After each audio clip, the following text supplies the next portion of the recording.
Hello, my beautiful kings and queens.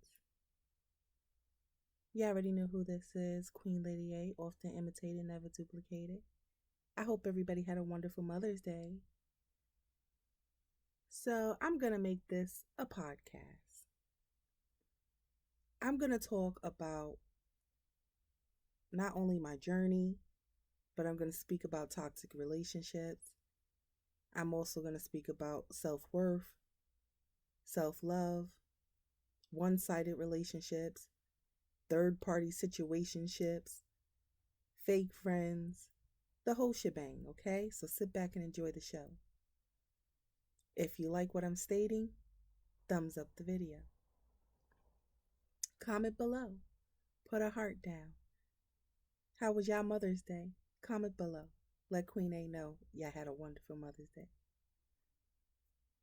So, my beautiful queens and my handsome kings who are on this journey, you already know for the most part the things that we had to go through and the things that we had to deal with. At this point of my journey, because I don't know what part of the journey you all are on, so I can only speak for myself and where I'm at on this journey. You know, I was traumatized and devastated by the behaviors of others that I considered, either family, friends, or people I cared about. One of the hardest things on this journey for me was realizing that I had to take accountability for the things that were not my fault. It didn't matter if the things that happened to me was my fault or not. Because in order for you to get to a place in your life of wanting to heal for the better of yourself, wanting to connect to your higher self, wanting to just see what's really within you, what is that special thing that I believe everyone has, but every individual has to do the work to be able to find that out for themselves. So when I took accountability for the wrongs that was done to me, only then I was able to look myself in the mirror and say to myself, these cycles that I was in, unbeknownst to me, even though I wasn't aware of these cycles at the time, when I self-reflect and looked at myself in the mirror, I really didn't know who I was.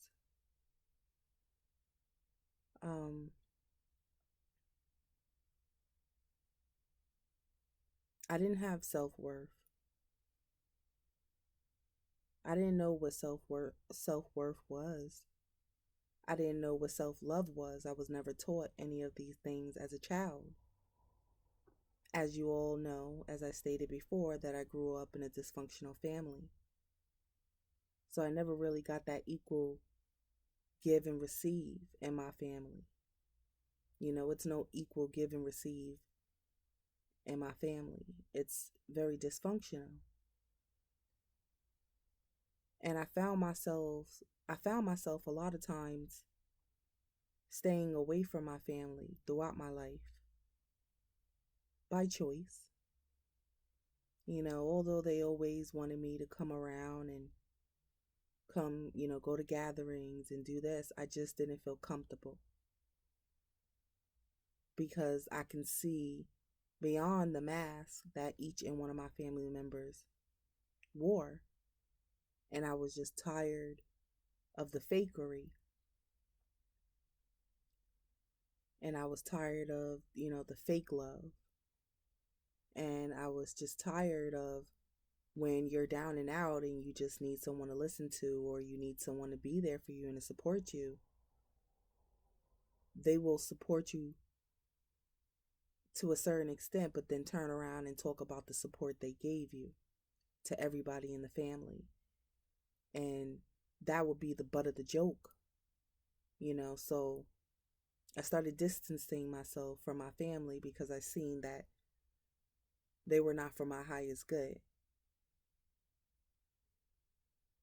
So once I reflect on myself and I looked in that mirror and I just wanted to know who's inside,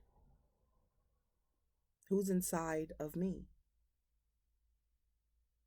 what's really inside of me, and how can I get whatever is inside of me out so that I can understand me way more than I understood me ever in my life. Now, most people, you know, would have gave up coming from the background that, you know, I have came from. You know, being in a dysfunctional family, you know, having my sister lock me up for 2.5 years for me just finally flipping out on the bitch and not giving a fuck. You know, I stabbed her in her arm, unfortunately, and I got 2.5 years.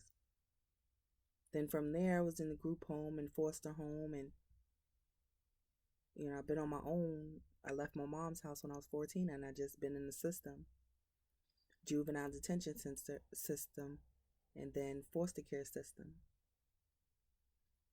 Then from there, I was in a toxic, abusive relationship for 3 years, you know, and I unfortunately ended up in the hospital with that relationship with a split cartilage in my nose.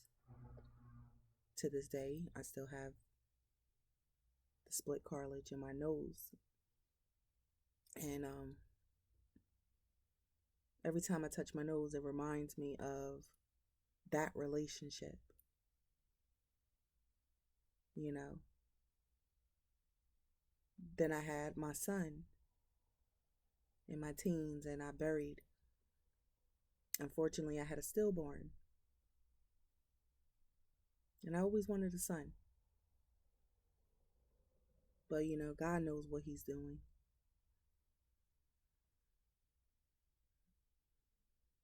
I remember when I found out I was pregnant with my son, I was happy, even though I didn't want to be with my ex anymore because he was just abusive. I was going to take care of my responsibility. You know, so I was planning to keep my son, even though I didn't want to be with him. Because I felt like, listen, I was big enough to lay down and have intercourse, then I could take care of my responsibility. That's how I looked at things. So I was willing to do what I needed to do to take care of my son.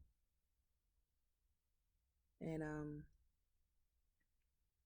I remember I was rushed to the hospital. And I was laying in the hospital bed. And the doctor comes in and they check me and, you know, because I was bleeding just profusely. And like, you know, big chunks was like literally coming out of my body of blood. Like, and the doctor stated to me that it's a possibility that I may pass away if they can't find where the blood is coming from and stop it. Or it's a possibility my son will pass away. At this time, I was 5 months pregnant with my son. So I'm laying in the hospital bed. The nurse told me not to get up out of the bed because I was losing a lot of blood and that I would faint if I get up. But me being hard-headed, I didn't listen because I needed to go to the restroom. So I get up, I go to the restroom because I don't like using the bedpan. It's uncomfortable.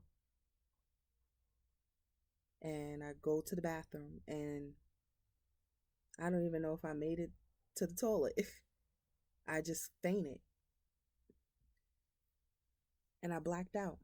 And that was the last thing I remembered. And the nurse, thank God, she came and she came into the room to check on me. And she was yelling, "Doctor, she's not here, she's not here." And the doctor said, "Check the bathroom."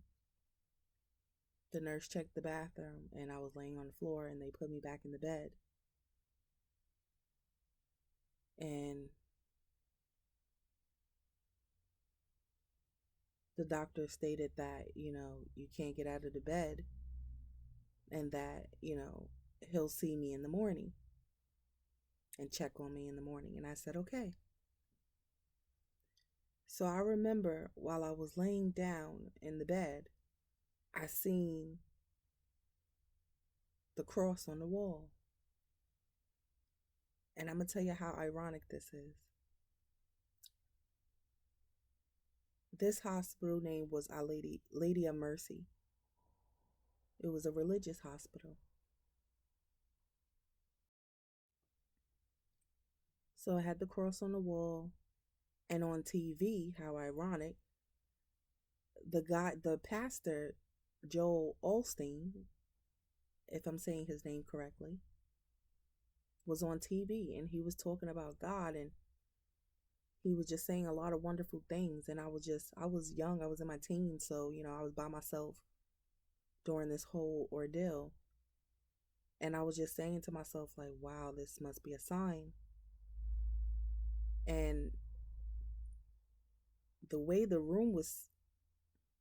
hospital room was set up, it was like the lights was dim. I'm in this room by myself. Got the God cross on the wall, and then you have the preacher preaching. And I was just listening to his words, and I was just like, I started talking to God. And I said, God, you know,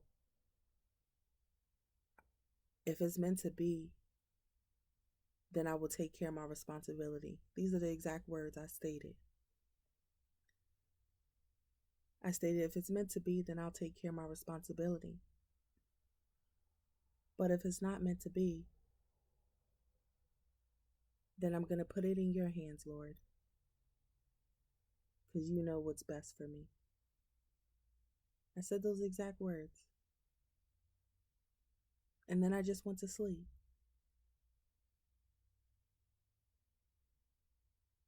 And when I woke up in the morning, the doctor came in and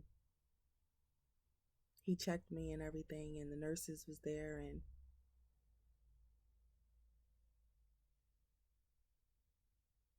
he stated, no heartbeat, no movement, pronounced dead.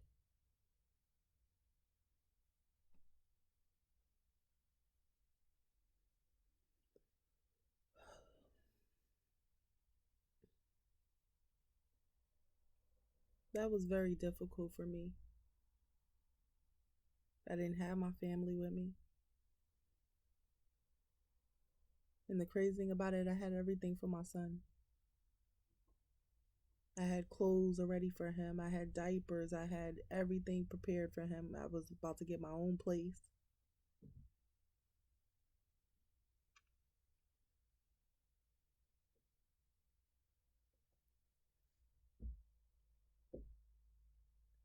That was it was very hard.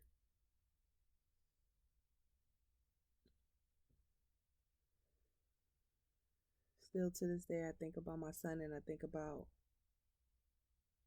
how grown he would be, how handsome he would be, how intelligent he would be, how strong he would be, how any woman would have loved to have a king. So I still had to give birth because he was a stillborn. So the doctor gave me medicine to start contractions so that I can deliver him.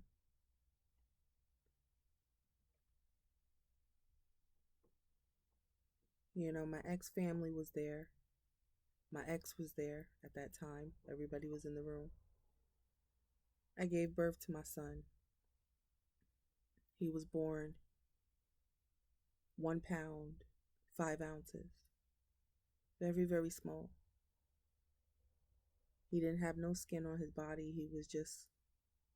He was formed. He had his arms, he had his face, he had his small little eyes, his little nose, his mouth. He had everything. He just didn't form his skin. So he looked at like a red blob, but still in human form. But he was just like a red blob.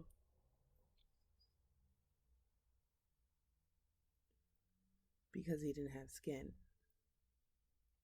So the nurse, I gave birth to him. The nurse, you know, came and got my son so they could do what they needed to do because, he was deceased. And God bless this nurse. She was a beautiful lady. She came back because he was so small, so they couldn't put diapers on him. So she made him a diaper. She made him a diaper out of tissue. And it was so cute and it was so small. I mean, the way that it was just so she was creative. They put a hat on his head and they put him on a blanket and I just held him and I just looked at him and I told him that I'm sorry. I felt like it was my fault.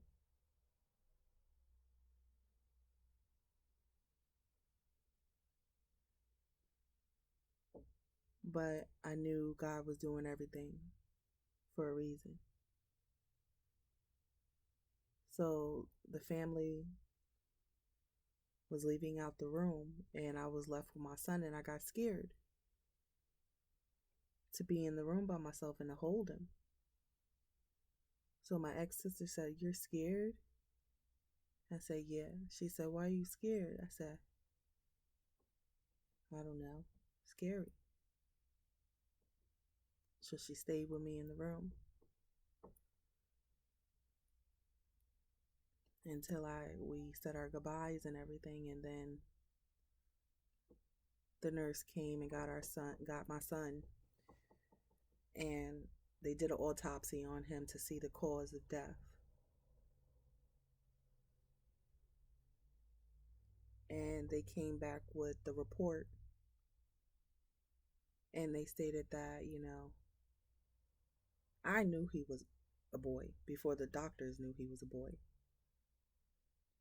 Because, when they examined him at first, they stated that they couldn't determine his sex. But I knew he was a boy because I wanted a boy. And I knew that God was going to give me what I asked for. That was always on my heart. But when they came back with the report, they stated that he was a boy.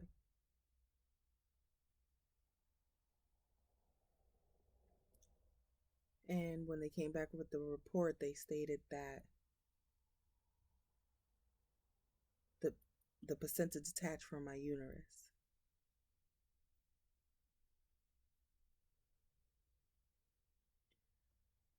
So they took him to the funeral home, for them to do what they needed to do. And we had the funeral.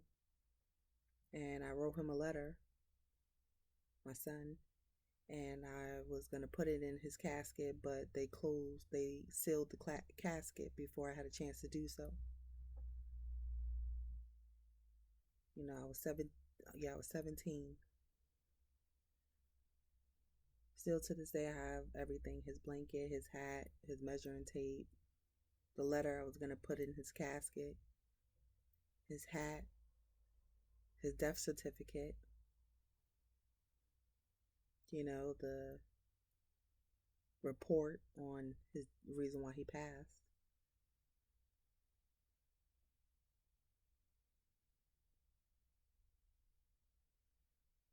Wasn't a day that went by in my life that I never thought about my son.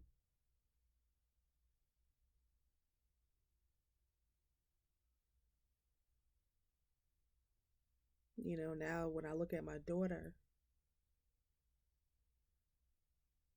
I'm like, wow, if your brother was here, he would have definitely adored you to death.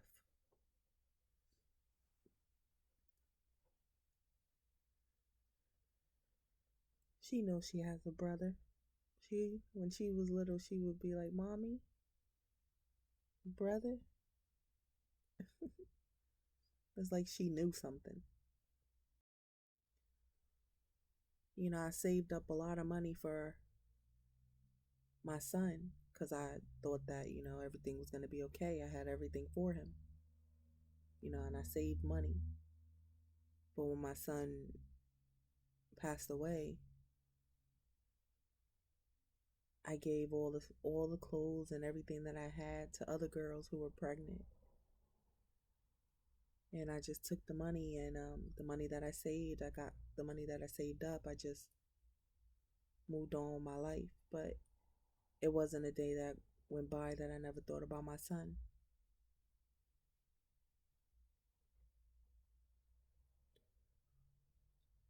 So that was, one of the difficult times, another difficult time in my life that I had to try to, cope with and keep on moving.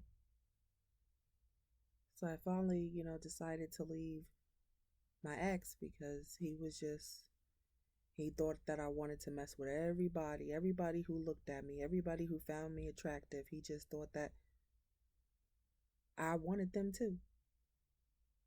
And it was like no matter how much I try to make him feel like I'm good, I'm not that type of person. It just didn't matter. The last straw for me with that abusive relationship was when I ended up in the hospital because he punched me in my face and I blinked out. And then when I woke up, I was in a hospital bed.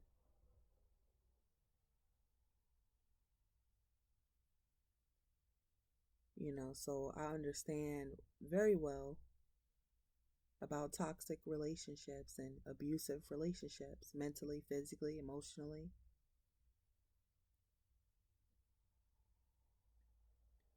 And I just couldn't do it anymore.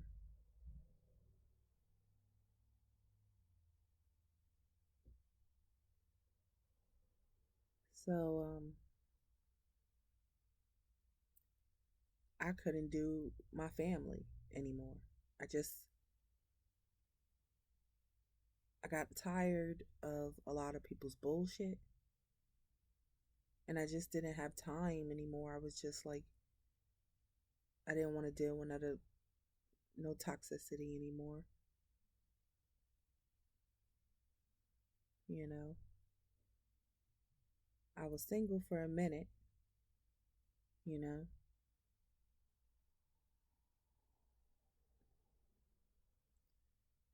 At this time, you know, I was in the group home after my son passed away and stuff. I didn't want to go back to my home because there was really nothing there for me to go back to. I didn't want to go back to my dysfunctional family. There was nothing there for me. So I told my mom to sign me into the system. And she got mad and she took it personal. And she's like, "You don't need me no more? You don't need me no more?" I told her no. It's not that I didn't need her, it was just that I was just tired of them not understanding me, them not appreciating me, them not acting the way I feel they should act when it pertains to family. So she signed me in the system, and I was in the system and, doing my thing, doing me, living life. Then I met my daughter's dad, and then I was with my daughter's dad for 13 years. Then we had my daughter. She was born premature, 2 pounds, 5 ounces. Had to get an emergency C-section. Had to stay in the hospital for 5 months. It's horrible. Had to be bed rest. because I'm high risk with producing babies. It runs in my family, premature babies. So that's why I'm afraid to have kids, another child. I don't like the process. A lot of mothers out there, they enjoy it, they love it. I don't. Every day, every second, I'm thinking in the back of my mind, is something going to go wrong? Which stresses me out even more.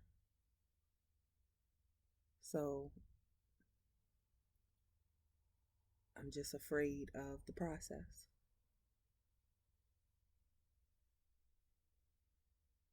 But I know, if God wants something to happen, he'll trust me. He'll make it happen. When I was in that toxic relationship, you know, back in the days when with my son, I remember his sister, my ex-sister would say to me, "You're beautiful. I know that's my brother and I love my brother, but why are you allowing him to do these things?" I remember one time he dragged me out in the hallway because a guy gave me his number and I didn't want the guy's number, but I didn't want to be rude, so I just took his number just to take it, and I put it in I excuse me, I put the number in my pocket, and he found the number, and he dragged me out the house, and he started punching me all over my body, punching me in my face, and I was just on the ground covering my face. And his sister came out in the hallway and she yelled at him and she said, "What are you doing? Why are you doing that to her? Get off of her." And she pushed him off of me, and I'm crying and stuff, and she's like, "You're a beautiful girl. I don't understand why you are allowing my brother to do that."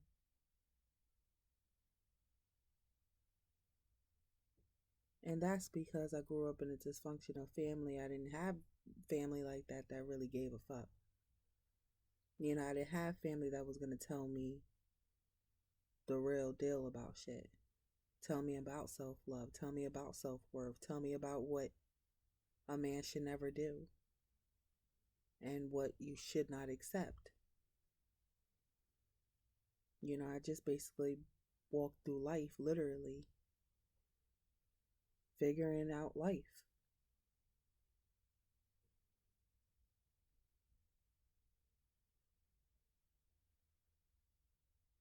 So, past forward from that situation with my ex and my son,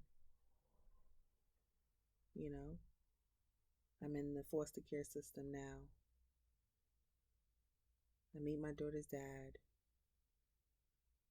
I wasn't looking for anybody, but it just happened because, my roommate hooked us up, and I didn't know that he was telling my roommate that the next roommate she gets, he gonna bag her.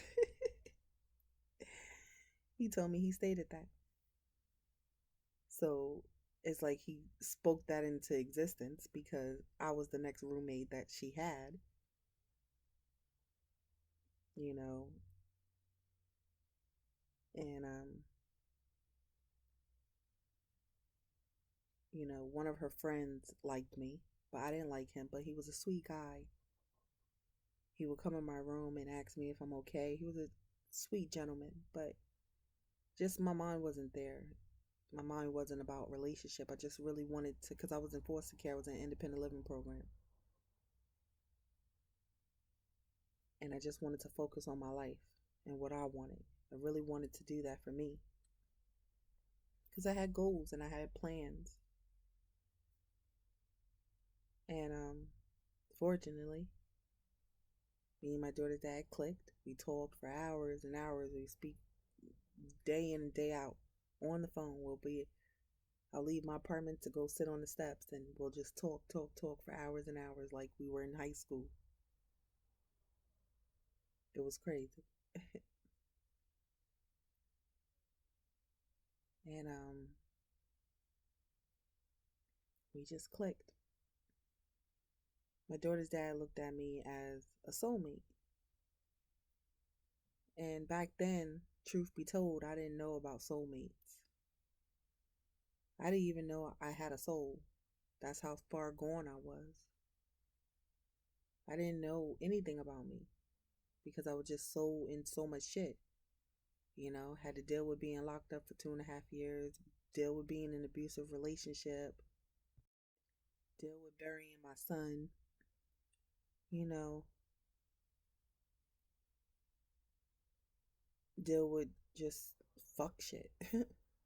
Truth be told, I never really got a chance to figure out really what I want to do and what I want out of life because I always had to worry about other people and take care of other people and do things for other people and figure out other people's stuff. And on top of that, figure out my way throughout life. So, me and my daughter's dad ended up being together for 13 years, and that relationship, it wasn't a healthy relationship, you know? So I finally got the courage to just say enough was enough with that situation, and I was just done. And moved on with my life. Then I met a particular person, because I was single for a while. When I split up with my daughter's dad, then I met a particular person, and that particular person led me to this journey. It led me to my higher self. That particular person led me to really get real with myself and to heal myself and to not allow people to mistreat me, talk down on me, disrespect me. That particular person helped me see what I needed to see within myself and change.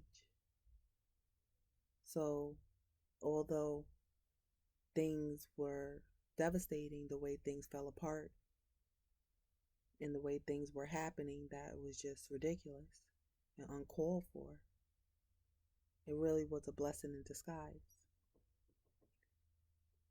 Because if it wasn't for me seeing the things that I've seen and going through the things that I've been through,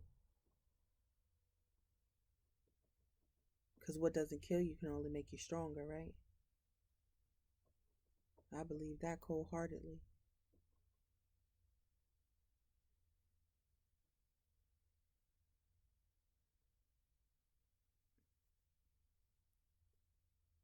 Now I teach my daughter the things that I never been taught. And I feel like that's what life is really about. Teaching your kids the things that you was never taught. Teaching your kids the things that will. So that's my goal. My goal is to break those chains for my daughter. My daughter doesn't know about, she sees it because I let her be aware of it, but for the most part, my daughter doesn't know about dysfunction. She's aware of it, but she doesn't know about that. And no matter what crazy situation I found myself in while I was walking on this journey with my daughter, I always shield her from the things that I was going through.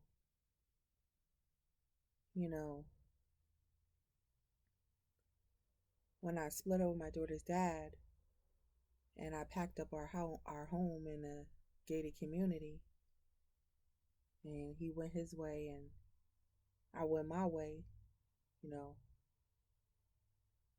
I could have just stayed there, but I just wanted to start all over. I wanted something fresh. And my mom told me to just come back to New York and be with family, but I knew it wasn't a family. So I was like, there got to be something more to it because I knew damn well we wasn't family. And I knew it was going to be something negative, but I had nowhere to go. And I already packed up everything from our house and was taking it back and forth with the truck to the Salvation Army to dump off everything that I couldn't fit in my car. And I headed to New York. And I got there, I only had maybe $2,000 in my pocket. And get to my mom's house. And I was kind of mad because the last time I stayed with my mom was the last time I was at my, like, lived with my mom was when I was 14. So being in my 30s and I have to go back to my mom's house, I was really mad. I was disgusted, to be honest with you. That's just me. That's just how I felt because my family wasn't an inviting family. You know, it was always what they can get out of a person. It was never genuinely from the heart space of them genuinely want to help somebody because someone is really genuinely down and out and need the help without expecting anything in return. That wasn't my family at all. So I go to my mom's house and everything was all good in the beginning, obviously, because I'm buying stuff for the home. I'm giving them money. My mom tried to sell my ring. It was just a lot of shit. Then they started getting mad and complaining about stupid shit and calling the cops on me every single day for no apparent reason because they wanted me out the house. And I'm like, well, why would you have me spend up all my money and then try to kick me out? Like, if anything, if you wasn't going to help, why wouldn't you just let me keep my money that I have so that I can find me a place? And whoever lives in New York, you already know New York is very expensive. You need first month's rent, last month's rent, and security deposit, and a broker's fee. I don't know if they're still doing broker's fee now, but you know, she started getting mad and she would call the cops on me, telling me, "Oh, you're gonna get out my house. You're gonna get out my house." And I would just look like, "What is wrong with this lady?" Like, I have my daughter. I put my daughter in school down the block from my mom's house. I was getting settled. But I wasn't trying to stay at my mom's house more than maybe 3 months. That was my goal. And my daughter was in school down the road. And, my mom started doing petty stuff like taking the TV out the living room, which I don't watch TV, so I didn't care. She would tell me not to touch her food. And my dad, I would be like, well, what is the problem? I mean, if you was gonna do all this, you should never told me to come and move in with you if you were gonna do all this. What is the real root cause behind all of this? Because I knew it had to be a bigger problem because all of this happened because supposedly I left the bathtub dirty. I go check the bathtub and it's not even dirty, and I'm asking my mom, where's it dirty at? And then I said to my mom, well, all you had to do is just ask me and I would have cleaned it, but it's not dirty. And then she was like, I don't have to ask you to do anything. You a grown woman. I shouldn't have to ask you to do anything. This is my house. This is my house. And I'm like, well, I didn't say anything. I didn't say that it wasn't your house. I'm just saying you're doing all of this to me because of what? The bathtub supposedly being dirty and it's not even dirty. So, you know, I had the house keys and my mom and my dad was whispering amongst themselves, plotting and planning to get the house keys from me. So my dad went in my pocket and took the house keys so I won't get back in the house. So I had to go pick up my daughter. So I'm just saying to myself, I'm stressed out already. And I'm saying to myself, oh my God, are they going to let me get back in the house? So I didn't want my daughter to see all this stuff. So even though I was stressed out and I was overwhelmed and I was like crying and just overwhelmed about everything that they were doing, I stayed positive because I had my daughter. You know, being that I just split up with my daughter's dad, I'm just overwhelmed, I'm stressed out, and, you know, I don't have a place to stay. And then my mom tells me that she's going to help me out, but she did the opposite. So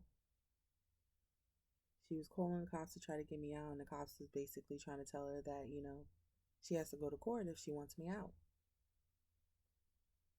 And she didn't like that, so she went to ACS, you know, Child Protective Services, and she lied to the Child Protective Services, whatever she was stating to these people about me and my child. So one day I'm in the house and a lady called my phone from Child Protective Services. And the lady was like, "Hi, are you such and such?" And I said, "Yes." And she stated that it came to my attention that, you know, a lady came down here, which is your mom, stating that you're pinning your daughter against her. And we told her that if it's not actual physical abuse to the child, there's nothing we could do. And I was just so shocked and couldn't believe that my mom would go to that length for what? A bathtub being dirty, supposedly. And I said to the lady, I said, "Listen, I split up with my daughter's dad. My mom told me to come and she was going to help me. So I come all the way down here. I only had $2,000 in my pocket. I spend my money on this household, doing the best I could. I put my daughter down and I put my daughter in school down the block. She complained that the bathroom was dirty, so that's why she was doing all of this to me. And the fact that she's going down there to y'all saying, you know, bringing allegations against me that is not true is ridiculous. And it's sad. And this all supposedly stemmed from the bathroom? I don't think so. Because nobody will go to great lengths, especially go to Child Protective Services. So I knew I didn't do anything. I don't abuse my daughter. So I knew that, you know, nothing was going to shake. So I said, "Miss, first of all, did you look in the system to actually see how many cases my mom had?" And she said, "Yes." "All right then. She has a lot of cases open since we were kids. So why would y'all even believe anything that comes out of a lady's mouth who got multiple cases and I have no cases?" She said, "Yeah, I understand. We told her that we couldn't do anything unless it was actual physical abuse." I said, "It's like the liar going into the police station trying to tell a lie when they're the liar. Make it make sense." So the lady, I said, "I don't have nowhere to go. And my mom, they're doing the most. And I don't know what to do. Is there some program or something that y'all can try to assist me with?" And she said, "The only thing we can try to assist you with is going to the shelter." And I didn't want to drag my daughter into the shelter. I didn't want her to go through that. I would have went through it by myself, but I didn't want my daughter to go through that. So my mom was sitting over there talking about, you know, that she went to the court system and she spoke to the judge and that she's going to get paperwork to get me removed out of the place. And I'm just like, wow. So I'm like, well, what is the bigger problem? What is the real reason on why y'all doing all this? And then my dad blurted out, oh, because you kicked us out of your house. I said, so this was a setup from the jump.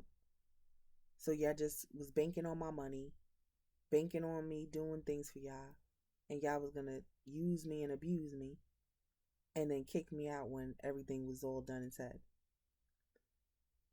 And all because, at one time my mom and my dad was living with me because they had nowhere to go. And I unfortunately had to kick them out because my landlord caught them on camera doing something, and I had no choice because it was either me and my daughter be out in the street or them, and it wasn't going to be me and my daughter. So I told them they had to go because they were doing disrespectful things that caught my landlord's eye.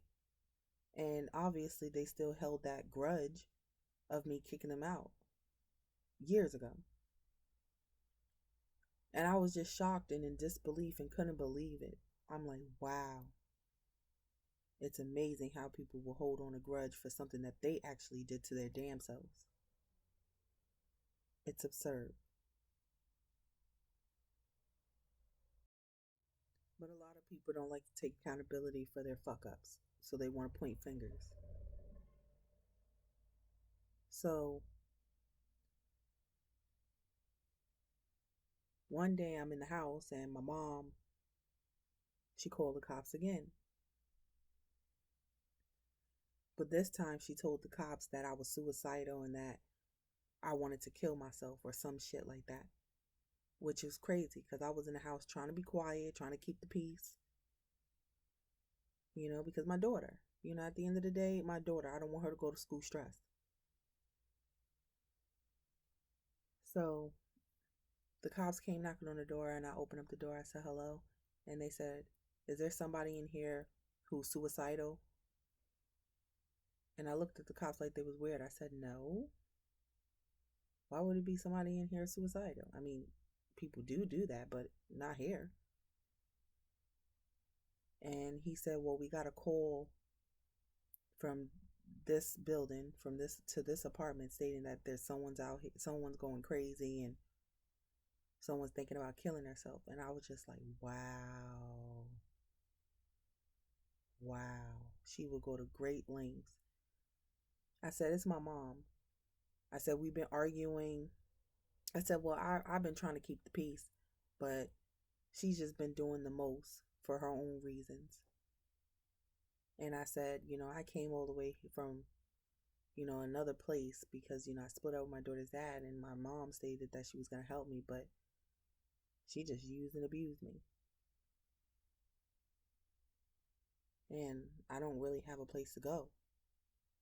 So my mom comes out of the back of the room and she's talking to the officers and stuff. And the officer said, well, we can't really do anything. You're going to have to take it to the court system if you want her out your house. You can't just kick her out. And plus, she has a daughter. If anything, have a heart that she has your grandbaby.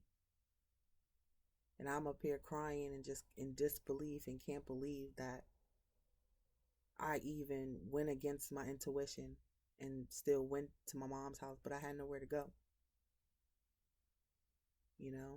Desperate time calls for desperate measures.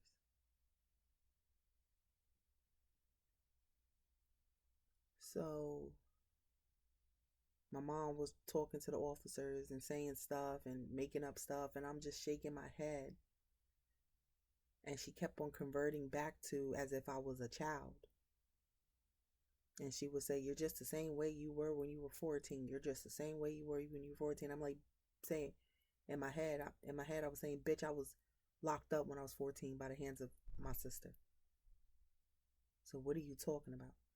I didn't even get a chance to develop who I was or who I am now.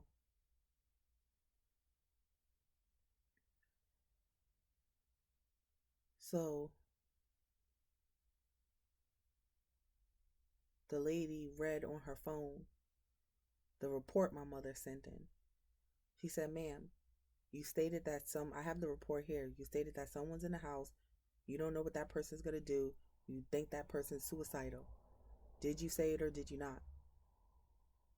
And my mom trying to beat around the bush, trying to act like she didn't say it. And I'm just like, the truth will always be revealed. So I wasn't even stressing. Finally, my mom said, yeah, I said it. And I'm just like shaking my head. So, what's so crazy? Instead of them taking me to the psych ward, they took my mom. My dad looking dumbfounded. And they was like, well, we got to take you in to hold you because we got to make sure that, you're good. Because who will write something like that? Then my mother was up there trying to play the crazy role. You know how people do. And I'm just like shaking my head and I'm just like saying to God, I'm talking to God. I'm like, do you see this shit? And it really hurt me. They was really petty. It really, really did hurt me. And how my father was backing my mom behavior up was just ridiculous. And I feel like as a man, whether that's your wife or not, as a man, sometimes you're going to have to stand up and I'm not going to say go against your wife, but if you see that your wife is doing something that's just outrageous, you got to know when to put your wife in her place. Respectfully. As a man. And that's just my view. Because a lot of men get things twisted. They feel like because this is their wife, that means they have to allow the fuckery. No. I know as my husband, I will want my husband to conduct himself in such a manner that represents not only me, but as a whole. And just because, I'm not going to condone your negative behavior just because you're my motherfucking husband. Make it make sense. Or just because you're my wife. I'm not going to do that. You're wrong, you're wrong. And I think you need to face that and admit that you're wrong and take accountability. So I was going through all that, and then I had my ring, and I placed my ring in my bag, and I go in my bag to look for my ring, and I can't find my ring. So I'm just saying to myself, oh God, this lady probably pawned it. And I was so mad. So I called my mom up, and I said, did you take my ring? No, I said, do you know where my ring is at? She said, no, I don't know where your ring is at. I don't know where your ring is at. I haven't seen it. But my intuition already told me that she took the ring. So I'm just sitting there looking at my dad, and I'm like, I have my ring in my bag, and he's watching me look in my bag and look through everything. And he just sitting there like he don't know, but I know he knows. And he's like, I don't know where it's at. That's between you and mom. And I'm just like, wow, these people.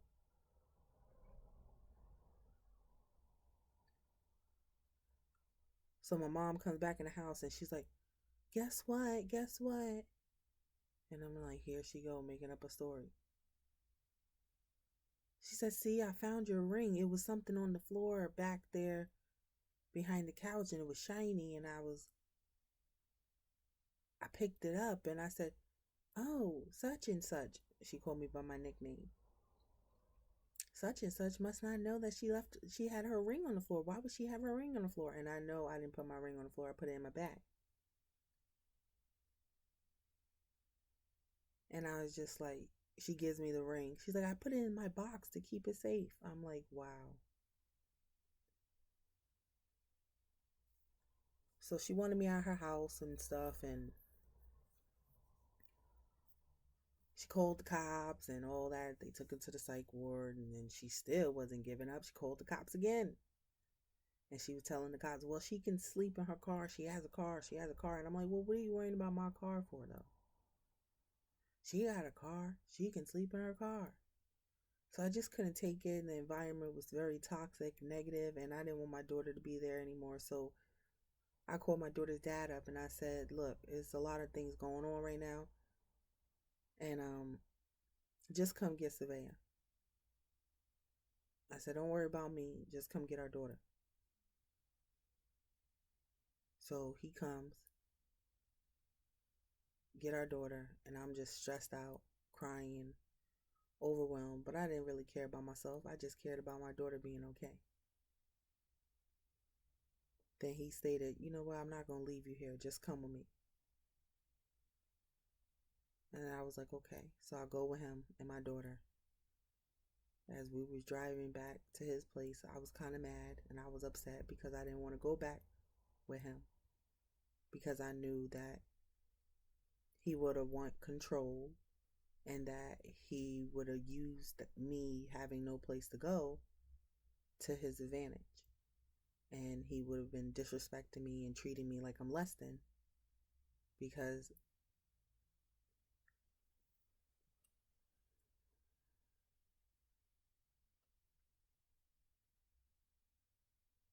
I needed a place to stay.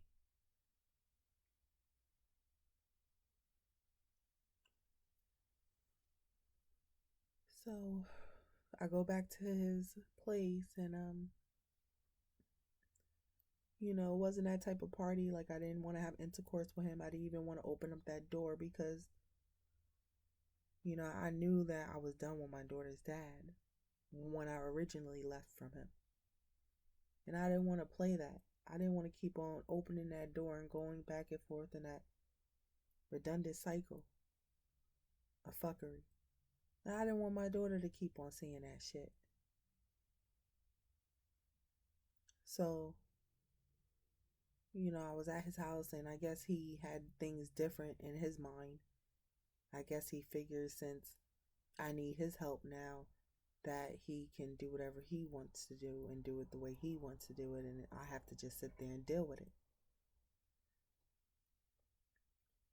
But I would just sit there and just mind my business and be on my phone or watch YouTube or call places to see what I can do, where I can go, how can I get a place, and what would be my next move. Just try to figure out what would be my next move. But then my daughter's dad started acting up because I wasn't giving him none. And it wasn't that type of party. And plus my mind wasn't there, even if I wanted to. And he would tell me that, I can't take a shower in his house. He would tell me that I can't touch his food because it's his food. And, he would get mad because I didn't want to have sex with him. And once again, I would just try to be quiet and not say anything and just try to keep the peace. Until one day he got upset because he felt like I was in his home, not giving him attention and not, I don't know what he expected. But just my mind wasn't there. I had a lot on my plate and I wasn't trying to play these games. So he got mad and he dragged me off the bed and pushed me to the door and told me, oh, you're not going to be sitting up here laying up in my house, think you got it like that, and I can't do this and we can't have intercourse, and just stupid stuff. And I'm just like, are you kidding me? You stated that you was going to help me out. You knew the situation that I was going through. So why would you even try to think otherwise? I'm not leading you on. I'm not telling you that I'm going to have intercourse with you. I'm not doing none of that. So, I ended up having scratches and stuff on my body, and my arm hurt. And I was just so mad and so overwhelmed. And I called the cops because I really wanted him to get in trouble. I was really, really upset and I was really, really mad. And I just couldn't believe that he just literally just did what he did. So the cops was talking to him. And he was sitting up there acting like he was just this good old grand dude. And he was trying to help me out. And I had nowhere to go. And I was just this, he tried to portray as if I was this rebellious young kid that jumping home from home. And I'm telling the officer, I said, listen, I'm a grown ass woman. I said, he was living with me. Let's get that straight before I packed up our gated community and left. I said, my mom stated she was going to help me. Come to find out, it was a setup for their own benefit.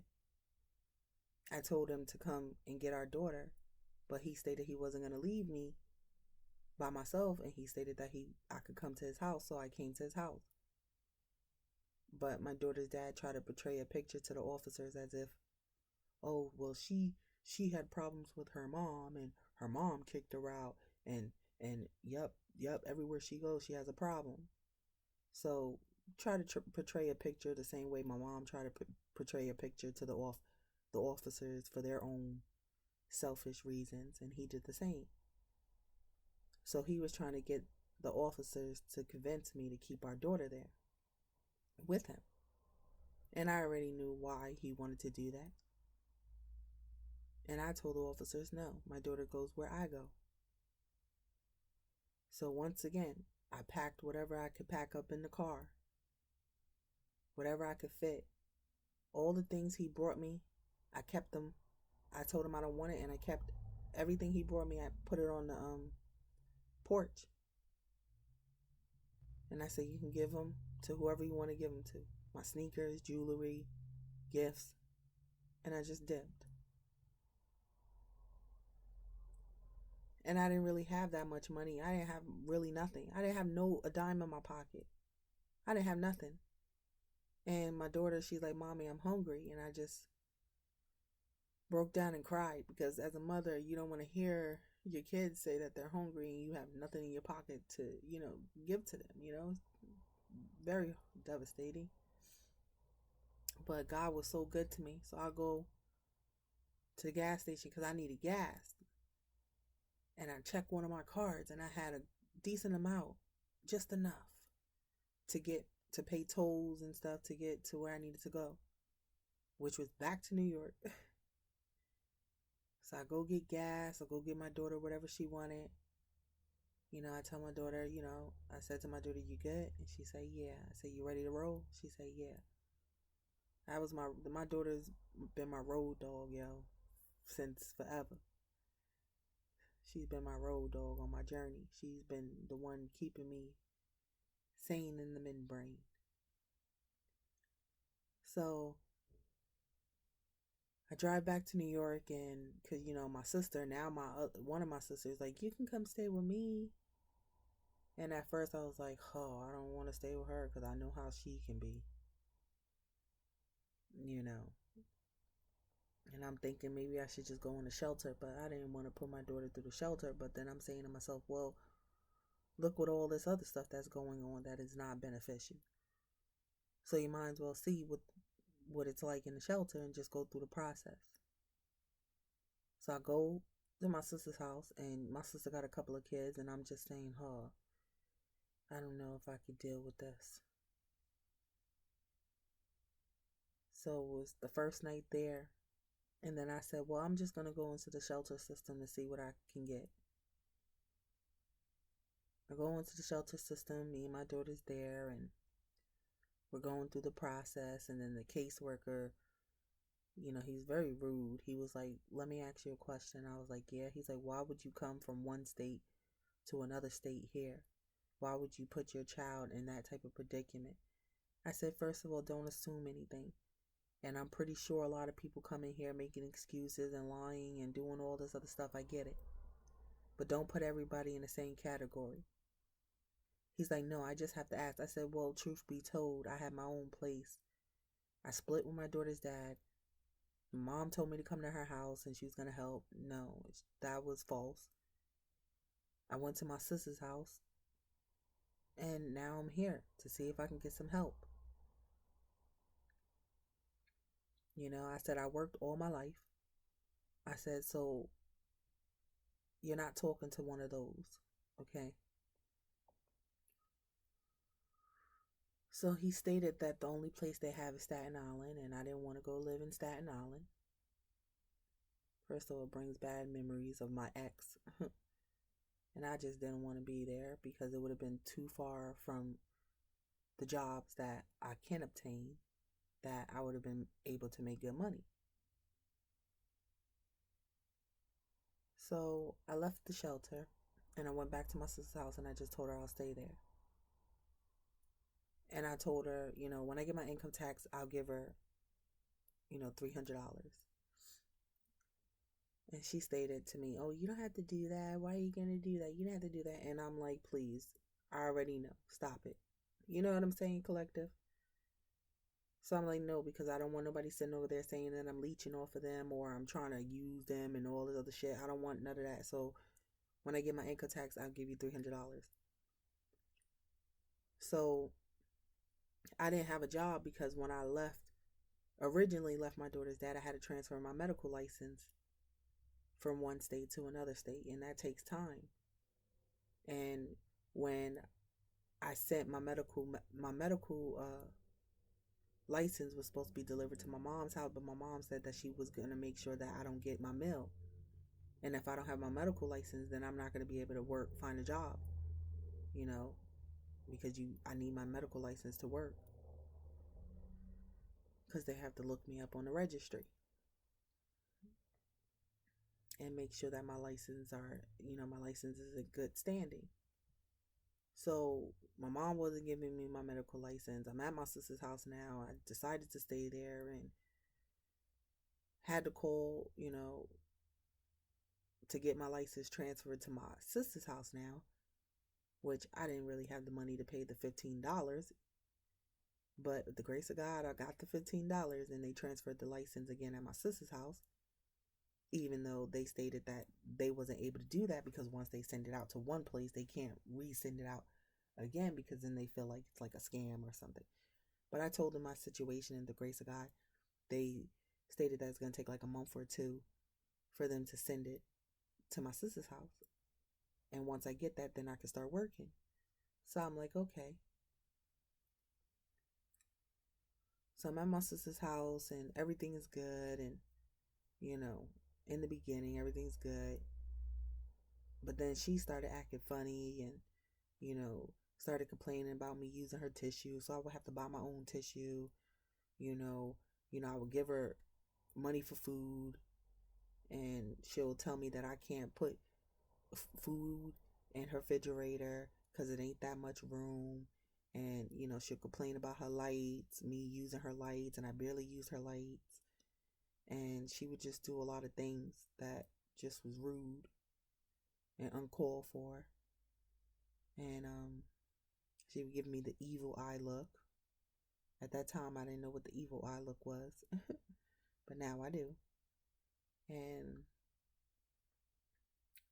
I finally got my license. I finally got a job, that's paying me decent. And I would just save my money. I just save my money because I was going back and forth to go look at this place that I already knew that I was going to get, because, God is good all the time. So, I was going back and forth to this place. I was trying to get this paperwork, which was going to take a minute for the paperwork and everything to be done, the background check.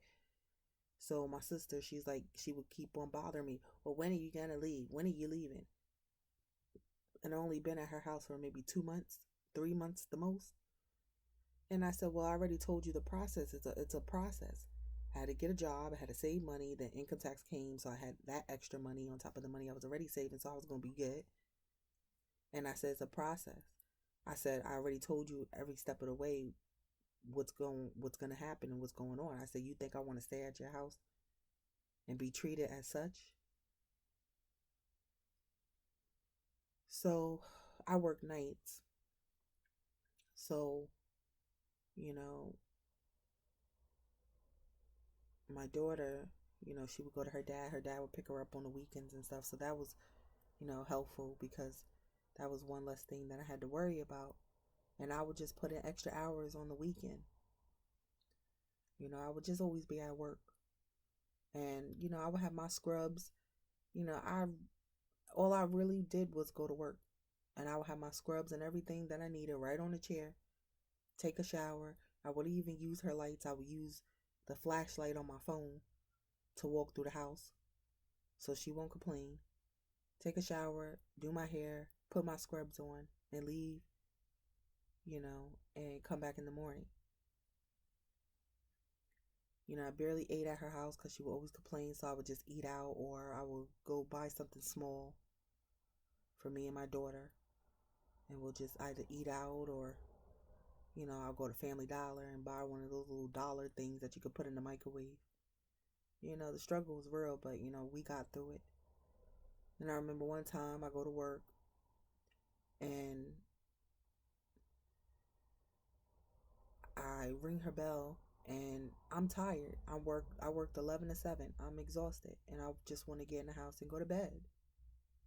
And I'm ringing the bell, and she's like, "Oh, you're not coming up here. You're not coming up here, da da da." And I'm like, "Why? What is the problem? I didn't do nothing." And she's like, "Oh, but this is my house, and you need to do this, and you need." And I'm like, "What are you talking about?" So she finally rings me in. I'm knocking on the door. I'm knocking on the door. She's not answering it. And she's like, "Oh, I'm not letting you in.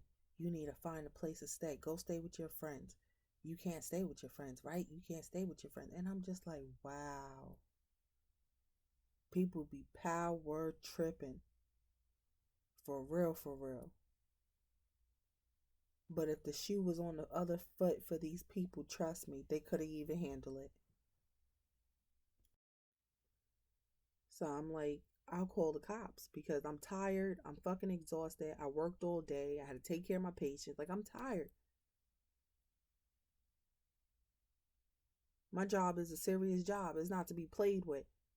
And the fact that I can't even get a good rest is crazy. So I said, I'm calling the cops. And then she opened up the door. "Oh, you gonna call the cops on me? You gonna call the cops on my motherfucking house? You gotta go. You gotta go." So I go, I ignore everything. I go lay down. And I open up my notebook. And in the notebook, she writes down in my notebook, "Oh, you have 30 days to figure out where you're gonna go, or you're gonna have to start giving me money." I'm like, first of all, if you want somebody out of your home so bad, and the person is, just got a job, trying to save their money so that they can get a place, why would you want to take from that person? If you genuinely really wanted to help that person from the kindness of your heart, why would you want to take from that person instead of actually letting that person do what they need to do and save so that they can leave your home? Duh. Doesn't that make sense? But I knew it was all about money, and I was just like, wow, I already knew that was coming. It's like I already knew everything. Then she would get mad because she would want me to drive her to work, and I wouldn't want to drive her to work. But she felt like since I had a car that she was entitled because she let me stay at her house, that she was entitled to get rides. And I'm like, no, I'm not Uber, bitch. So I was stressed out, and I'm just like asking God, when is this place gonna come through? When is it gonna happen? God telling me to hold out, hold out. And then finally I got my place. And all those things that I've been through, shit, it was a lot, but I made it through it. I can't complain. Then you had your fake friends, your fake, you know, you had to cut off people, places, and things that no longer served you, that were fake and phony, that wanted to see your downfall, but yet they would come to you for advice, and they would want you to fix their fucking broken ass life. Mind you, as I'm going through all this shit in my life, motherfuckers was still coming to me asking me for advice. They was still sitting over there crying and whining and shit about their motherfucking life, and I'm sitting over here going through all this shit, and not once did anybody, you know, really, really cared. Except for my girlfriend Sha. She was there. So I'm just happy that, as I'm walking on this journey and reflect on my life and everything that I've been through, I'm happy that God removed these people out of my life. A collective, y'all should be happy that God has removed these people out of your life, because These people did not serve your highest good. And they would have tried to come in and destroy whatever it is that God is trying to build for you in the next chapter in your life. So count your blessings. These people were removed out of your life for a reason, because all they were going to bring was chaos, confusions, illusions, and bullshit.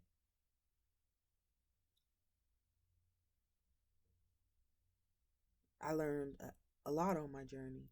I learned a lot throughout life.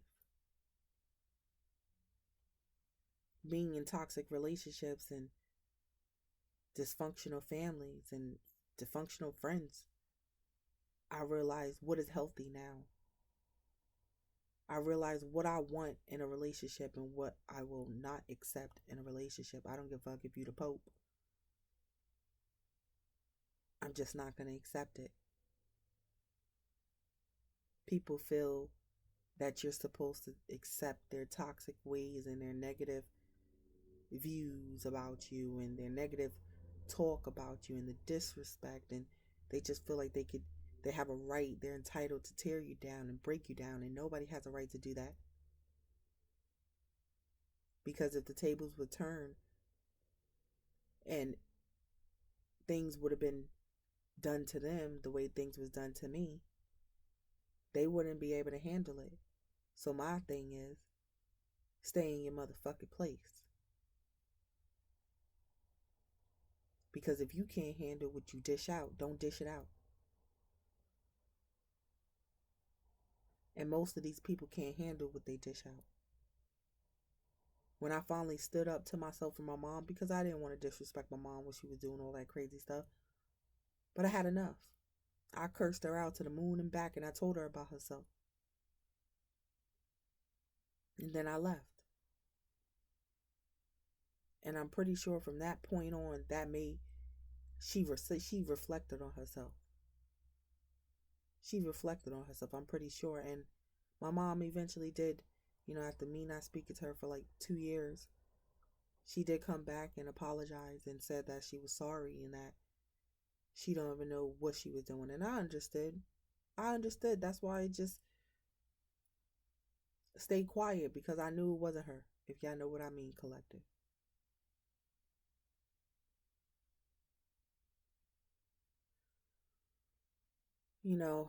I care about my mom, but I don't know how I could get. I mean, I love my mom. I always respect her. But I don't know if I can ever get that bond. I mean, yes, me and my mom could talk about anything and everything. But I don't know if I can get that trust back. Because once you break trust, it's hard to rebuild that. It really is. I mean, it's possible, but it's really hard. Trust is everything to me. Things built on a strong foundation is everything to me. Honesty, integrity, respect, appreciation, honor. I appreciate everybody, big or small. I appreciate everything people do for me, because people haven't done anything for me. For the most part, I always dished out way more on the scale than people ever did on my scale. And within that, I learned about equal give and receive and how things are supposed to be balanced.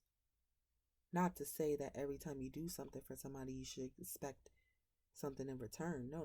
That's not how it works. But when people do things from the kindness of your heart, if you're a genuine person, you will want to appreciate that. You will want to give back. You will want to show the other person that you appreciate them for just being who they are and giving from the kindness of their heart without even expecting anything in return. That's the beauty of it. That's what makes people want to do more for a person.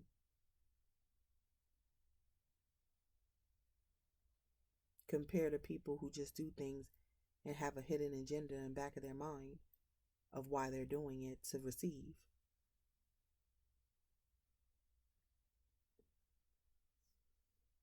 I now know self-love. I now know my worth, and I ain't got time to be playing games with anybody. Anybody who's trying to keep me stuck in my head, anybody who's trying to play on my emotions, anybody who's trying to play on my heartstrings, anybody who's trying to wound me, anybody who's trying to stop my progress and my growth in life, anybody who's not supportive and trying to inspire me and uplift me, and we can work together to build instead of tearing people down, all that shit is done and over with. And it took me a long time to unravel things, but better late than never. And I just always said to myself, when it's my time to go, I don't want to go with wounds in my soul. And I don't want to go with pain in my heart.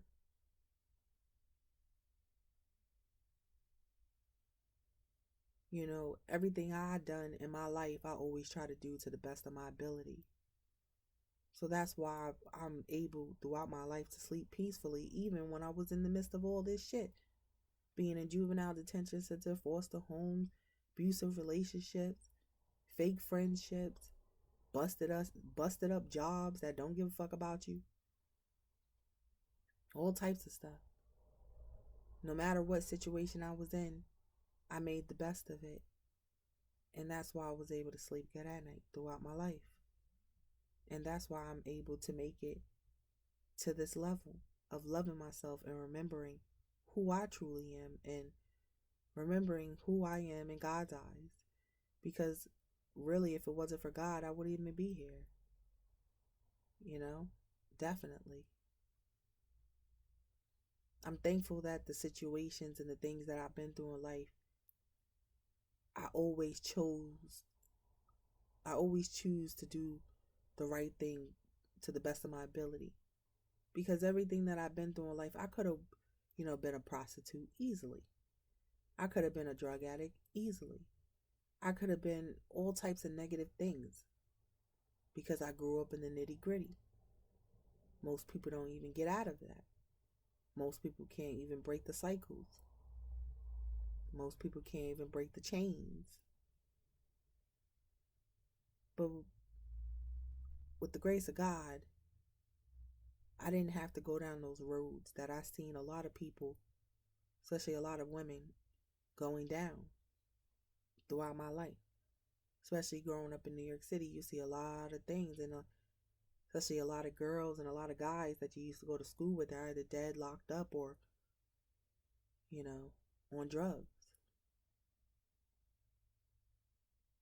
And I would just always observe these people, and I will always look and see what made them do this and what made them do that. And most of the time, it's the friends that they keep. It's the environment that they grew up in. It's the family dynamic that was dysfunctional, that they just was chilling in the streets.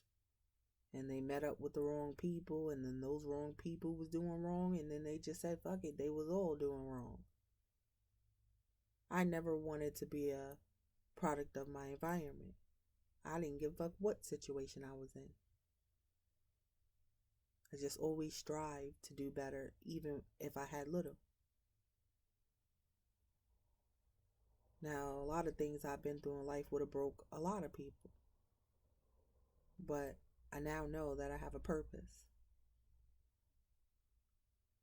Something I knew deep down inside, that it was something special about me, and that it was something that I needed to do on this earth before I transitioned to the other side. And I knew that it was going to be something good to help better people who really wanted to better themselves mentally, physically, emotionally, and spiritually.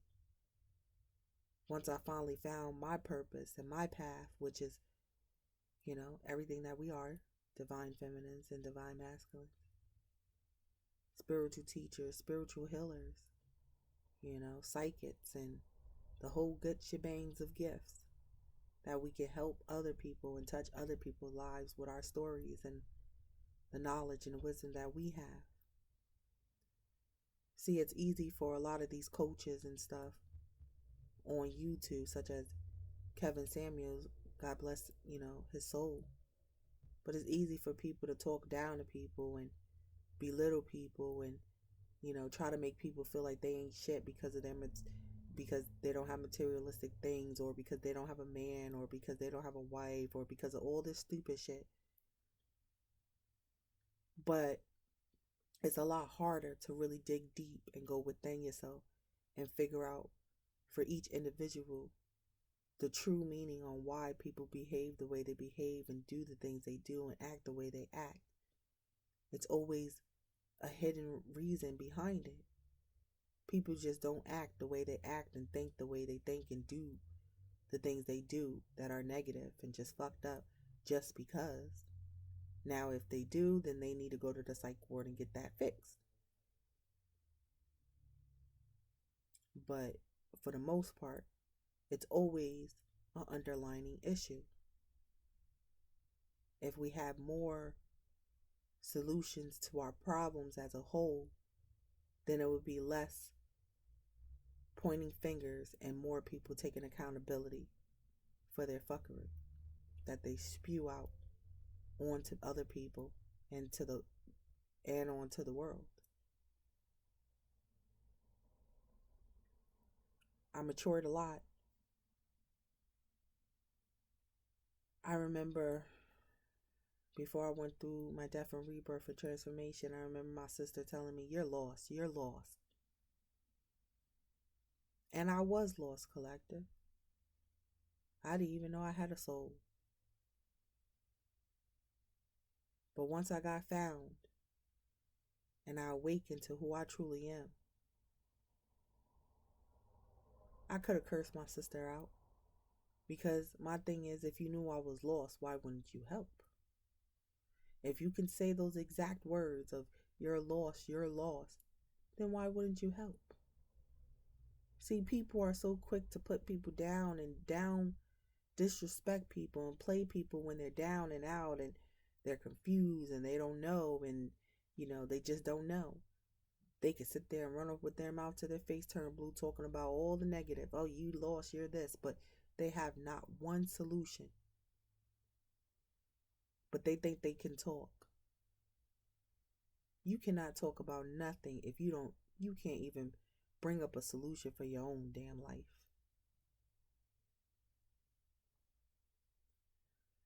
And once I told them about themselves and put them in their place finally, once and for all, respectfully, I didn't yell at them like I normally do. I didn't punch them in their motherfucking teeth like I normally would have.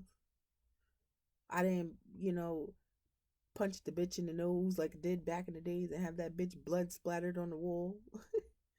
I ain't go back to converting to getting it popping. When I had a death and rebirth and transformation, everything changed for me. Even my attitude. Even how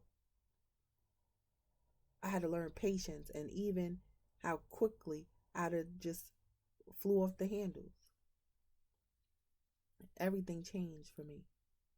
So when my sister said I was lost, I just hit her with something positive and just left it at that. Because I don't got the time for it. I don't got the energy anymore.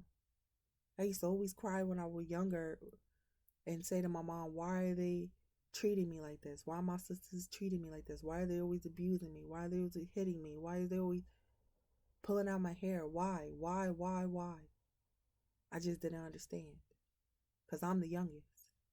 I was looking up to them, but clearly it was nothing to look up to. So I had to look up to myself. And I'm thankful I have. Because clearly, look at me now. I'm healed.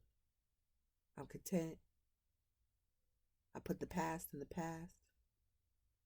And I'm ready for the next chapter in my life. And I don't know what that, holds. But I know it's going to be pretty interesting. So far, my life has been a really wild roller coaster. I felt like I couldn't get a break to save my life in my life. Felt like I always had to take deep breaths. But for the first time in my life, I can honestly say I'm okay.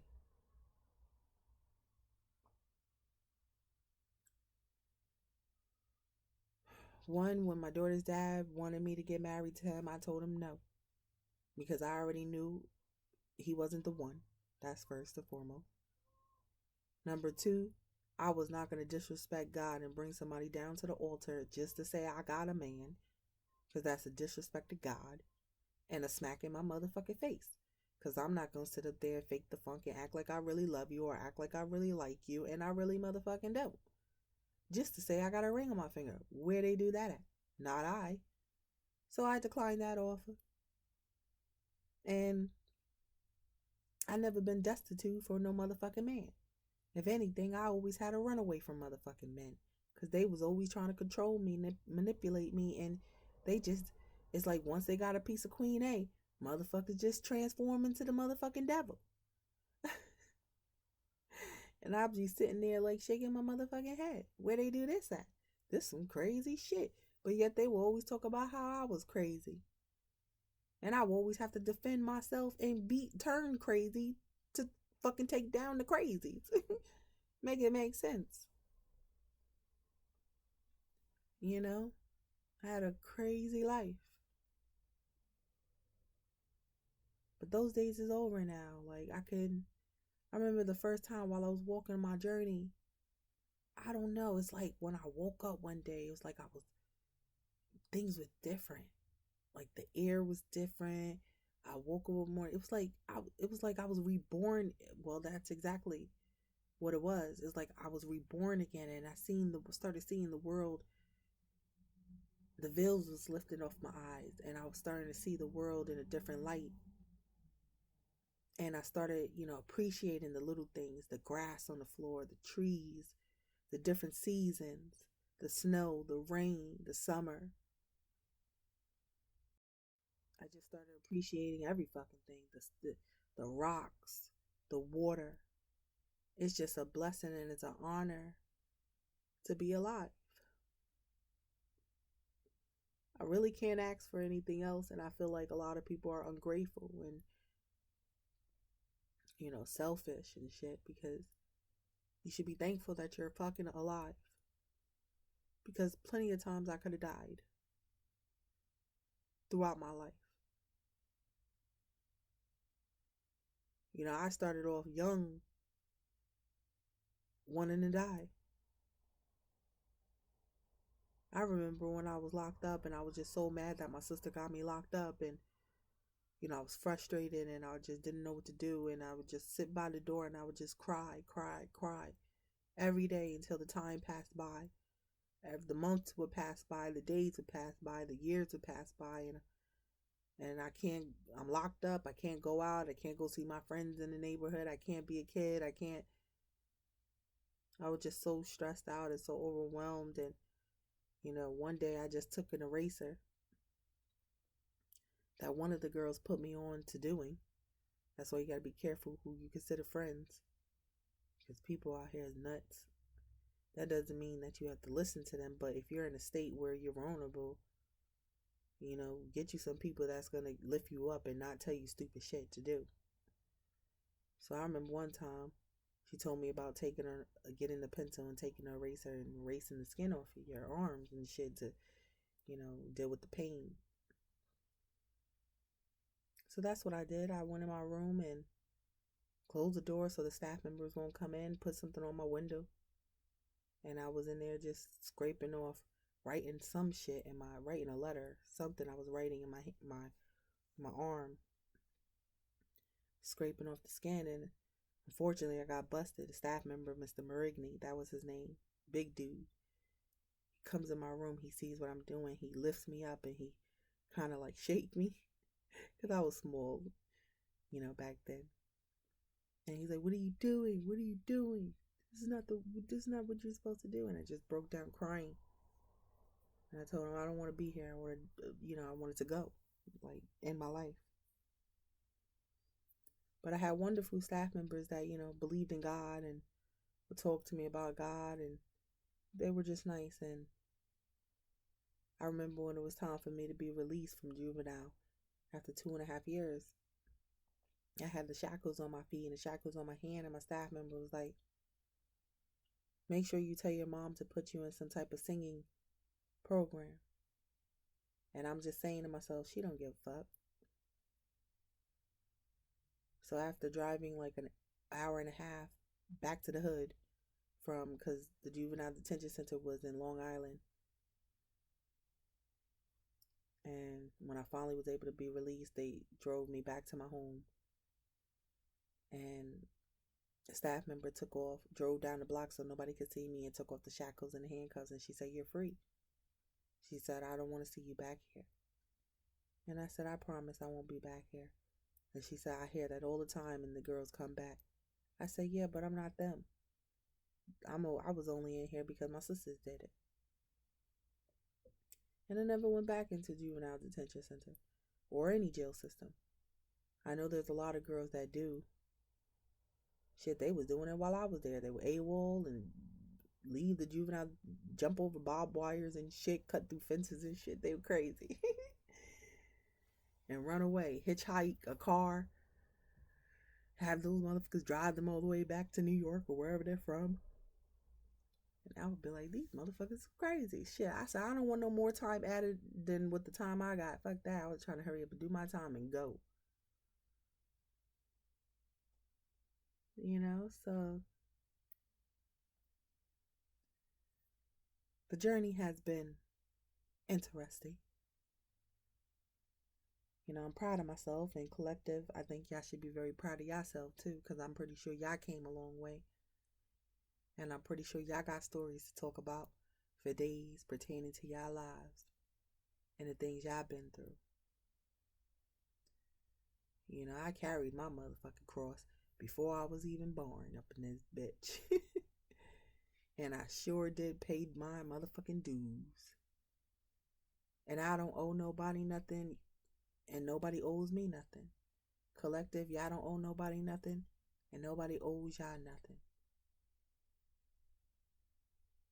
And when you get your blessings, just realize all those lessons. Your shit is your shit. Point blank, period. And enjoy it. Because you all deserve it. And don't let nobody guilt trip you out of your blessings and make it feel like you owe them something. And nah. They're moved out of your life for a reason. Everything that y'all gonna get is because y'all worked hard for it and y'all deserve it and y'all did the work. Whatever that work is for each individual that God wanted y'all to do, y'all did the work. And it wasn't motherfucking easy. And all of us, for the most part, did it by our damn selves. So who's gonna get the credit? Nobody but God. Before I leave, I just want to play some clips that I find motivational. Thank y'all for supporting me. Thank y'all for subscribing to my channel. I wish y'all the best on the rest of y'all journey. I wish y'all nothing but goodness and happiness and joy and peace and all the good things you deserve, my kings and queens. I also want to say, collective, stop giving people the benefit of the doubt. When they show you who they are, that's the truth. Now, I'm not saying people can't change, because people can change, because we have changed into the person God wanted us to be. But it's up to the individual to make that change. Nobody can hold these motherfuckers' hands. We ain't doing that shit no more. Real talk. They can kiss our motherfucking black ass. Straight up. I no longer condone such behaviors in my motherfucking life. And if they don't like it, whoever I decide to have in my life, they could go right along with the rest of the people and skip a loop down the motherfucking road with the motherfucking cat. Straight up. Because once you know your value and you know how beautiful you are inside and out, and what you hold within yourself, you can't just let any motherfucker come in your life. See, back then, we didn't know. And even if we did know, a lot of us was hard headed because we wanted to give these people the benefit of the doubt. But look where that got us, giving these people the benefit of the doubt. They'll take you to hell. So I no longer allow any type of disrespect. The moment I get any type of disrespect, the moment we can't be adults and have a decent conversation without people getting so uptight and in their motherfucking feelings, is the moment I'm gonna just exit myself. And we don't have to explain why we exit, because most of these people, they didn't explain why they exit. They just exit. They didn't give you an explanation on why they did the things they did, why they acted the way they acted, and why they treated you the way they treated you throughout your life, whatever situation, your job, your boss, whoever. You know, I no longer give nobody explanations on why I do what the fuck I do. I just do what the fuck I do because I said I'm going to do what the fuck I said I was going to do. If you're rocking with me, then you rock with me. If you're not rocking with me, then you're not rocking with me, and that's fine. I'm not going to be bent out of shape about it, because my motto is now, I came into this world by myself and I'm leaving out of this world by myself. Now, if you want to come along for the ride, oh, best to believe it's going to be a beautiful ass journey. The good, the bad, and the ugly. But it's going to be worth it. Everything and anything I do is worth it. So whoever I have in my life is going to be worth it. And vice versa. See, a lot of people thought when they was doing shit behind the scenes and doing shit in your face that they act like we were stupid. They act like we didn't know shit. They act like we didn't have a brain. But yet these same motherfuckers were the ones who did not have a brain. We just use our brains the correct way. We are intelligent beings. Okay, we choose when to do things and when not to do things, when to go in and when to fall back. These people have no filter and they think that they're so slick. And fucking with type of people such as ourselves is a motherfucking death wish. And I'm not saying that to act like, we're something on top of this world. No, it's the truth. You know how many people that crossed me and ended up getting karma or worse? Ask my baby daddy. He know. He know not to fuck with me now.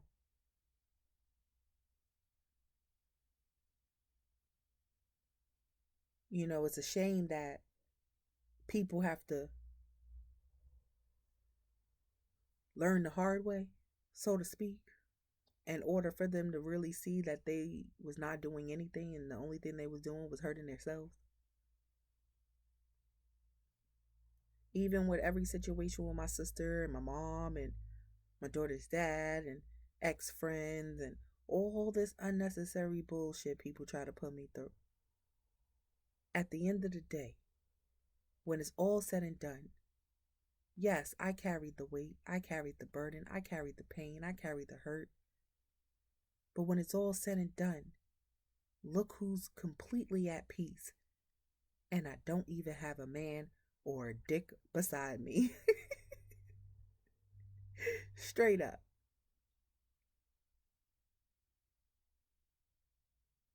Look who is fulfilled. Look who's not stressing.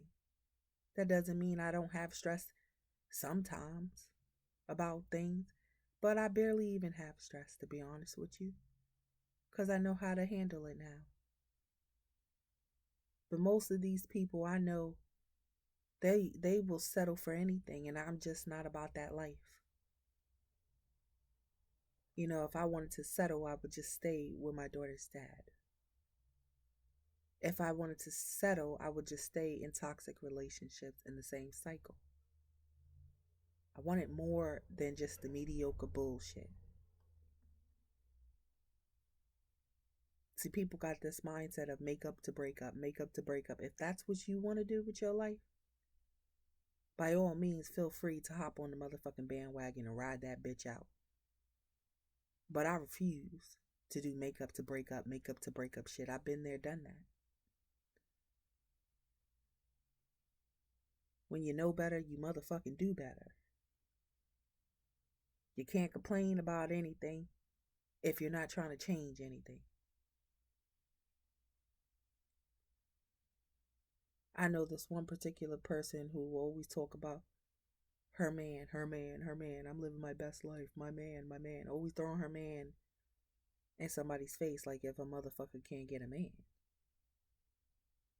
And I just never understood that. And I would just be sitting over there looking at this particular person like, damn, you act like you ain't never had a motherfucking man in your life. Calm down. But then I realized that that person was trying to make me feel some type of way. And I'm like, that only just shows your insecurities, and that just shows your lack of within your own self. That just only shows that you feel you need a man to fulfill you, when it should be the other way around. You fulfill your motherfucking self and everything else will be added on to you. But these motherfuckers don't think like that, unfortunately. You know, I've been in long-term relationships most of my life, and I'm just at the point where I'm just thankful for my peace from negative shit. You know, it's easy to find a body. Anybody could find a body and be like, oh, this is my man. And all y'all do is drink, smoke, fuck, argue, throw shit at each other, and repeat the same cycle of fuckery and misery. This particular person wanna always try to walk in the light that's not her own. Always try to be looked at like she's something when she's not. You know, the same person that want to throw her man all up in people's face, but the same person having to argue with his wife, his ex-wife, because he's not man enough to put his ex-wife in her motherfucking place. So this particular person literally had to call somebody when the ex-wife was trying to get froggy and was being disrespectful to this particular person that I know, and snatching, you know, the phone, this particular person's phone, out of her hand because the ex-wife was mad because he moved on with his life. But now this particular person is stressed and overwhelmed because this particular person got to deal with the baggage of his bitter bitch ex-wife. First of all, most of us, you know, we're grown, and most of us have kids and baby moms and baby dads and ex-wives and ex-husbands and shit. But I don't want to be with no motherfucking man who has an ex-wife or an ex-baby mom who thinks that they still have control over, you know, an ex-wife, an ex-baby mom, or an ex-husband or ex-baby daddy who feels that they still have control over, you know, their baby moms or their baby daddy or the ex-wife or the ex-husband because they once was that. If you can't put your motherfucking baby mom in her place and put your ex-wife in her place, or put your ex-husband in his place, or your ex-baby daddy in your place, in their place when need be, what makes you think that I would want to date you? What makes you think that the relationship is going to last when you can't even put your own ex-wife or ex-husband in their place? Am I right, my kings? Am I right, my queens? I think I'm right. Nobody wants to deal with that baggage and that bullshit. I know for me, when I decided to separate from my daughter's dad and keep that door closed and to keep things cordial and respectful, it was because when I do decide to get into another relationship, I don't want that motherfucker thinking he got control over me and thinking that he could disrespect first of all, my husband's not gonna allow my daughter's dad to disrespect him. That's number one. And number two, I'm not gonna allow my daughter's dad to disrespect my husband. Point blank, period. He will be put in his place respectfully. And vice versa. I wouldn't sit there and my daughter's dad find him a wife or a new girlfriend. I'm not going to sit there and disrespect the wife or disrespect the new girlfriend because number one, I don't know her. Now, unless she come out her face to me or she come out her face to my daughter, then I'm going to whoop that ass. But other than that, I would want him to live his motherfucking life in peace. I don't bother my daughter's dad. I don't harass my daughter's dad. I don't creep through the motherfucking windows. I don't sit there and be asking him about what bitch he got. It's none of my motherfucking business. You know what I'm saying? It's none of my business. We're not together. What do I care? Now, the people who still be lingering around after their, baby moms moved on or baby dads moved on or ex-husband moved on or ex-husband wife is the ones that are bitter and selfish and just think that they're entitled. And I knew my daughter's dad thought he was entitled. That's why I had to nip that in the butt. I said, we are not going back and forth. We ain't going to even be having sex. We ain't doing none of that shit. And I meant that. And now he realizes after all these years we've been not together, 3-4 years, it's really sinking into him like, oh, we ain't going to be having sex. We ain't going to be going back and forth. I ain't going to be in my head, should I leave, should I stay, should I leave? No. When I'm done, I'm done. It may take me a long time, but when I'm done, I'm done. And I don't understand how these,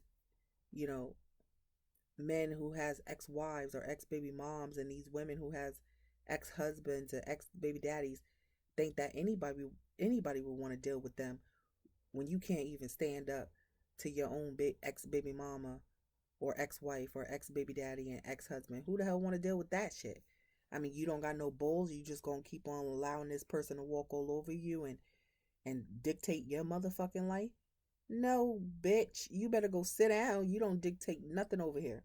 I wish my daughter's dad would come over here thinking he dictates something. If he don't go sit his ass down somewhere, he had his time. He did what he did and our relationship ended. So you have no more supposedly control. You ain't got that privilege. That privilege is voided. And if you come over here with the bullshit, you will be shut down respectfully, okay? I will tell you about yourself respectfully, so let's not even go there. And I feel like people who keep the doors open with their baby dad or the mother of the child or the ex-husband, the ex-wife are the people who, still have attachments to their ex-wife or the ex-husband and their ex-baby mom and their ex-baby daddy. And they still want to juggle and play both sides of the fence. And my thing is, you can't expect anybody to be faithful to you if you're not going to be faithful to people. Don't get mad when people's doing the same thing that you're doing. That's what kills me. People be doing all low down, dirty, grimy shit and expect for people to just sit there and be faithful to their ass. That's not how it works. You get what you give. See, I knew I didn't want to play those games with my baby daddy, so I made sure I closed the door and locked the shit. Because it wouldn't be fair for the next person that I choose to be with to have to deal with that shit. Because he's not going to, a real man ain't going to want to deal with that shit. Me not standing up to my baby daddy and respectfully letting him know, like, listen, I'm with somebody else. And I would appreciate if you respect him as a man.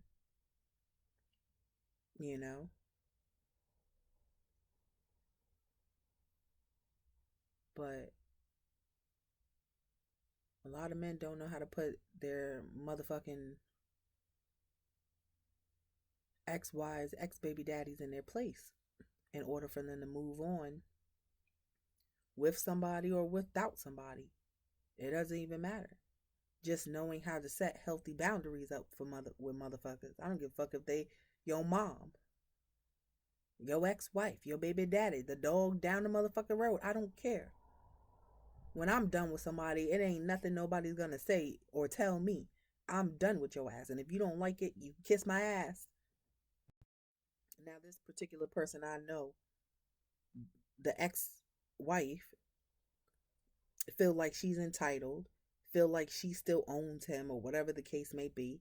And he be sitting over there trying to cater to this particular person I know and cater to the ex wife. And my thing is, that's not going to work. That's not going to work. You either close the door for good or you could be with her, you know? But I'm pretty sure this particular person that I know is a family member of mine. Walk around like everything is gravy, but come on, who wants to deal with that? A ex-wife chasing you down, snatching your phone, cursing you out, and saying all this reckless shit, and he just sitting there, not saying shit, letting it go down. Who you gonna look at him like a disgusting pussy?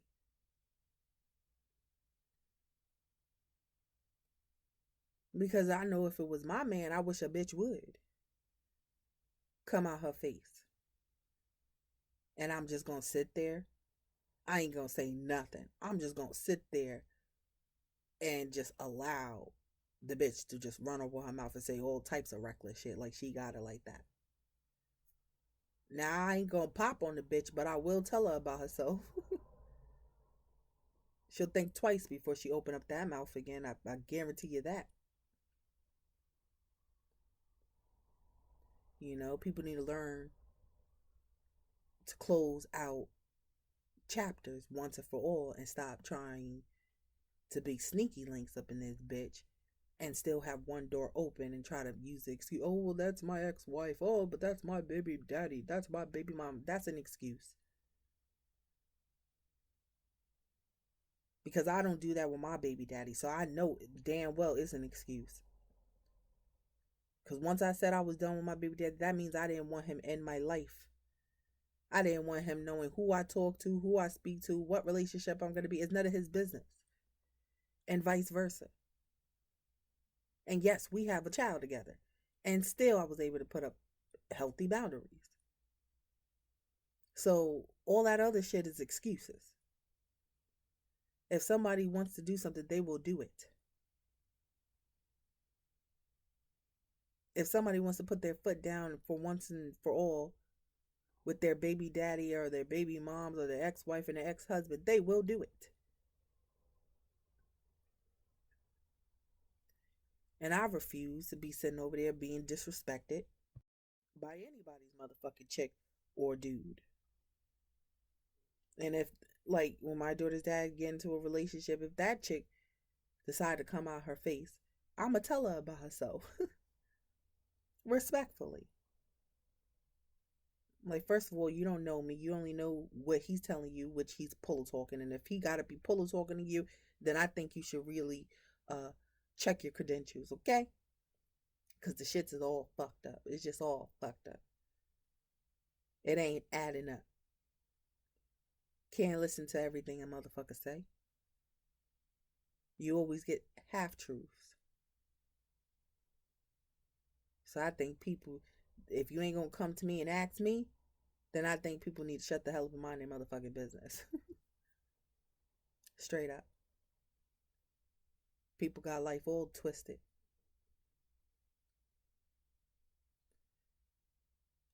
But, that's just my journey story for y'all collective. I'm going to put on something motivational before I head out.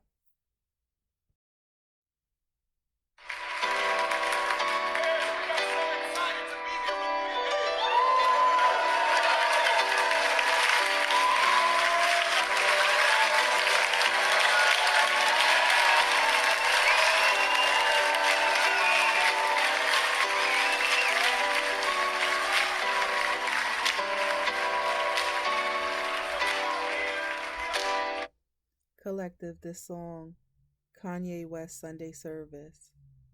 Lord, you are holy, ballin'. This song gives me chills, so sit back and enjoy the show.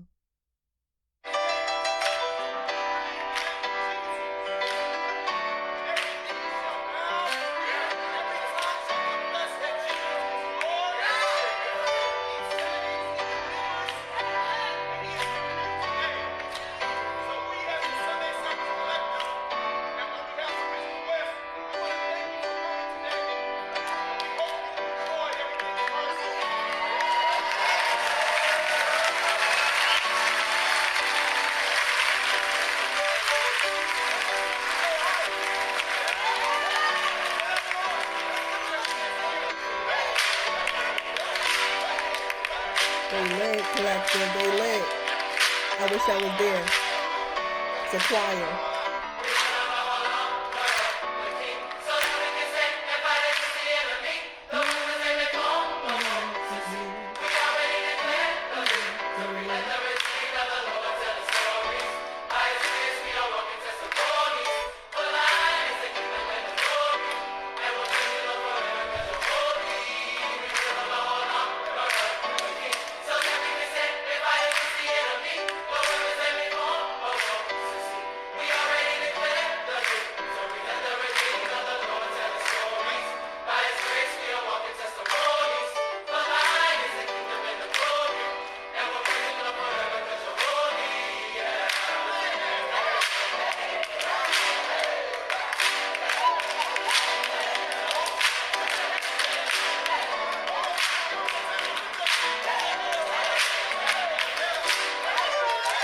Oh my God, collective. I love God so much, yo. Oh God, I feel the chills. I feel the vibe. I feel the popping energy.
I got chills, collective.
Collective chills all down my motherfucking body. Jesus.